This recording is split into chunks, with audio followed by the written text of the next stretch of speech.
Hi guys! Welcome back to my channel. So today is GB's day. So magpapa-maintenance naman tayo. Gagastos naman tayo para sa ating baby.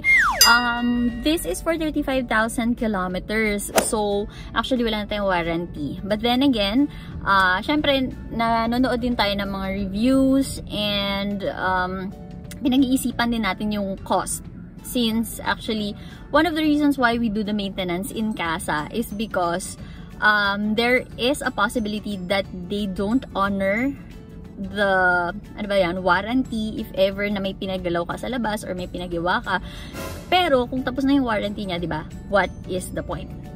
So, syempre nag-check din naman tayo ng reviews from other motovloggers na either nagpapagawa sa labas or nagme-maintain pa rin ang sasakyan sa casa. And hindi natin ma-assess kung alin ba talaga yung mas maganda. So far, hindi pa tayo nakakapagpagawa sa labas. So, sa mga nakita ko, syempre, yung may mga gasoline station na nag-offer ng maintenance, which is mas mura.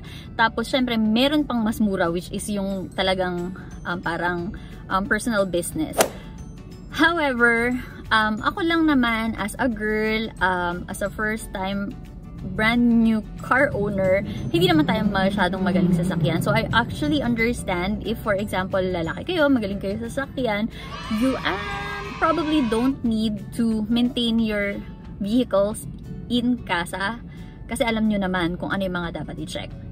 However, kung medyo safety conscious kayo, ayoko talaga na naabala. So just in case, isa sa mga tips na nakuha ko probably why I still decided to do it with Toyota, directly with Toyota, is because of course number one, the knowledge, alam nila talaga, and especially Vios is being made here in the Philippines, yung mga bolts, yung mga equipments na gagamitin, alam nila yon. Though of course, to just make a point, syempre pwedeng sabihin din naman ng iba na alam din nila yon, tama din yung mga equipments na ginagamit nila. I think that the best way to do it is, for example, meron kayong personal na kakilala na knowledgeable at marunong talaga sa sasakyan, pinagkakatiwalaan nyo, then go ahead, you can maintain your car sa labas. Or actually, pwedeng kayo mag-maintain kasi yung pinsan ko siya nag-change oil ng sasakyan niya. Ako hindi ko yun kayang gawin kasi I don't think, even though I do have the knowledge, pwede mo basahin yung manual eh, madali lang naman yun. Kaya lang, I don't want any hassle, and at the same time, siguro, kapag kasi, kumbaga, pinasok mo siya sa Toyota, in a way, they will be liable for anything that will happen, especially if it's being maintained at their dealerships. So, ito naman, hindi naman siya totally sa isang casa lang na ipapasok kasi minsan, di ba, wala ka sa area. So, I trust that all Toyota dealers are the same. Isa lang na marirecommend ko pala sa lahat is that I prefer na nakikita nyo kung saan siya ginagawa. We trust that people are good, but at the same time, you only trust after. So, for example, you are going into a new casa, wala kayong kakilala doon, hindi nyo alam, make sure, kasi meron silang mga area wherein you can view what is being done to the car. Kasi syempre, kung nasa loob siya, hindi mo alam kung ano na nangyayari sa kanya, na-damage ba siya or something.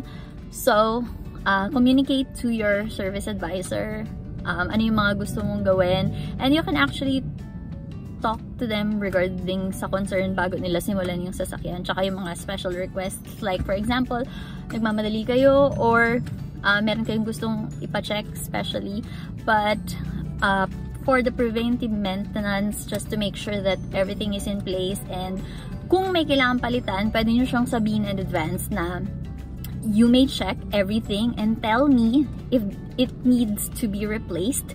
Don't replace it yet. Kasi ayaw natin magagulatan pagdating dun sa counter.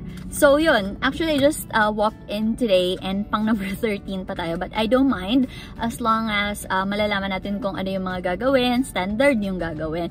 And I think that's about it. Don't leave your valuable things inside.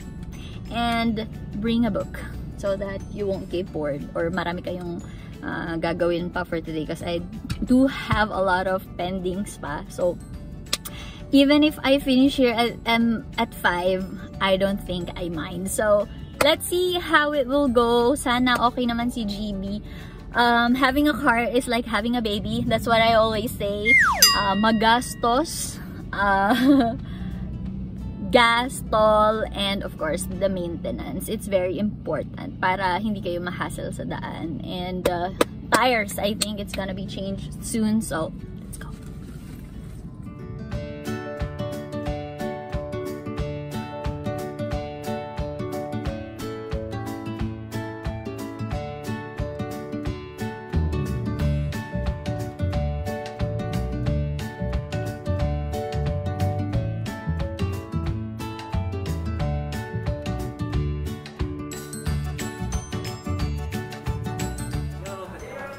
Ayun na siya.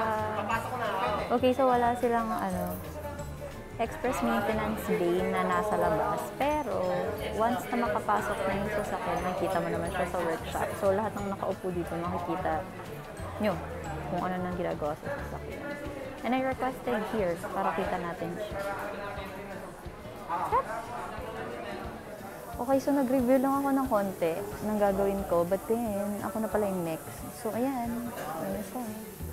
Being done dito. Dinidiscuss muna nila kung ano yung gagawin sa sasakyan, ha? And kung magkano yung magagastos.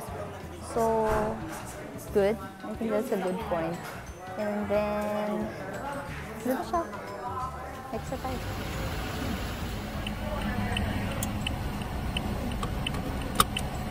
Okay. So, that's about it for today, guys. Thank you very much sa pagsama nyo sa akin today sa ating 35,000 kilometer maintenance. And of course, thank you to Sir Mark who took care of us sa ating maintenance for today. As I mentioned, ako kasi yung usual na nagpapamaintenance sa sasakyan. So, I know the history, I know everything, except for one occasion na si Popsi yung nagdala. So, I had to come back, making sure that everything is set in place. So, pagdating doon, actually, meron silang cafeteria or cafe, parang ganyan. So, kung maghihintay kayo, hindi kayo mabubore. May pagkain, may entertainment. Kaya lang ako, as I mentioned, marami akong pending. So, hindi ko napansin na it's over. Tapos na talaga yung maintenance, pero hindi ko pa tapos yung ginagawa ko. So, just, of course, to give you an overview, pagdating doon, syempre, punta tayo sa reception, and then i-assign kayo sa inyong service advisor kung wala kayong service advisor pa. And then, ilalatag nila sa inyo yung job order and work materials na gagamitin. So, at least you have an idea. The estimate previously was around 4,500 for the 35,000 kilometers check kasi hindi siya major. So, yung major natin, which will be for 40,000, will be including replacement of the air conditioning filters. Tinanong na rin natin yan. So, aabot yan around 13 to 14,000. So, medyo mabigat. Kaya lang, yun nga, diba na-mention ko sa inyo, we're a little bit busy, kaya hindi natin siya dadala on time. That's not a good habit. But, if that happens, so, you have to talk to your service advisor. Sabi naman ni Sir Mark, pwede naman natin siyang dalhin plus 5,000 at 42,000. Mas maganda kung on schedule. So, yun nga yung sinabi ko sa inyo, diba, na kung marunong kami mag-maintain ng sasakyan nyo, then, then it's good. What I always practice is, of course, diba, basic driving lessons, blow baguettes, make sure that everything is in place. So, ano ba mga chinek? Yung, syempre, tighten bolts, everything is in place, oil, na-top up siya, tsaka yung mga liquids. And, syempre, nakikita ko naman siya, every time na umaalis ako, check ko talaga yung tires. I know that it's already for replacement. Meron akong nakita na tool na pwede din nga daw mabili sa Shopee as advised by Sir Mark earlier. Sabi niya sa Shopee, pwede ka nang bumili nito.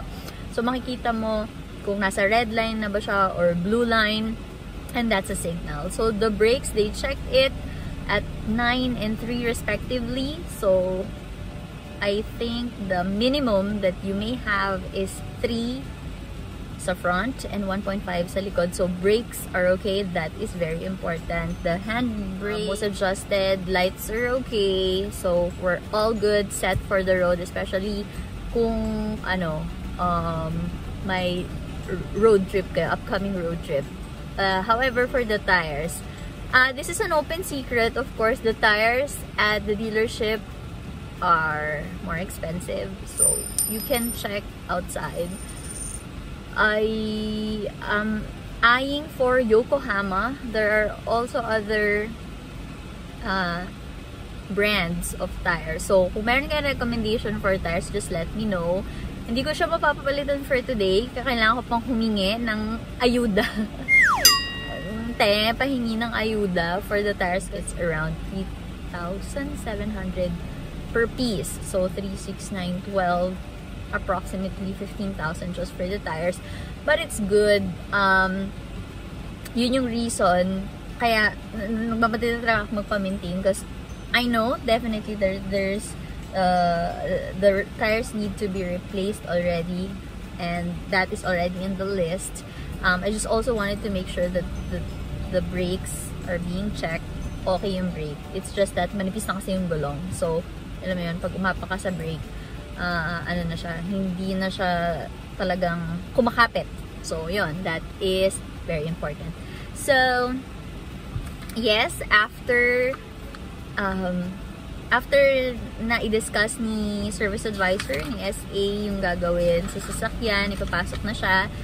As you saw, nakapila sila, and then I requested na dun siya sa malapit so that I will be able to see what's being done with the car. I think doing the maintenance, as I mentioned it already, if you can do it by yourself, by all means, congratulations.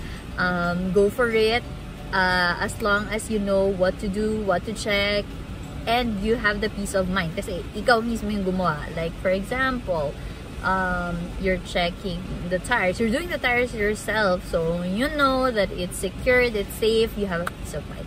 But if katulad marunong gumawa ng sasakyan, and I have to put my trust, of course, to the experts, so definitely we have to pay for it. Ang ayoko kasi if it's half done. Like, if you pay for the services and you get the service that you deserve, then, well, it's good.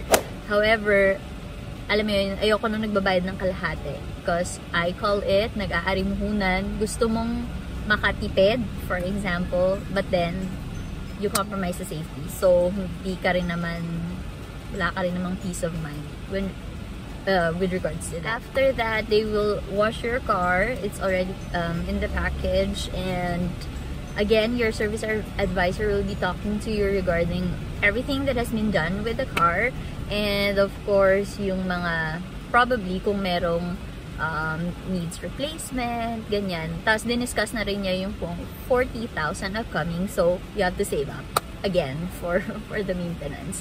So that's about it for today. You just pay with the cashier. They accept cash, card, debit card, credit card, whatever. And you just go. Ayun, at least, diba?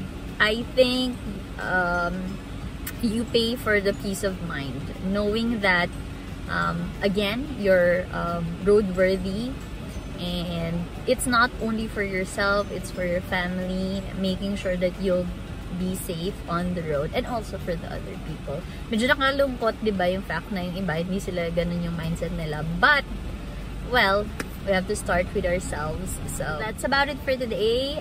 Thank you very much for continuously watching my vlog, and you have a great day!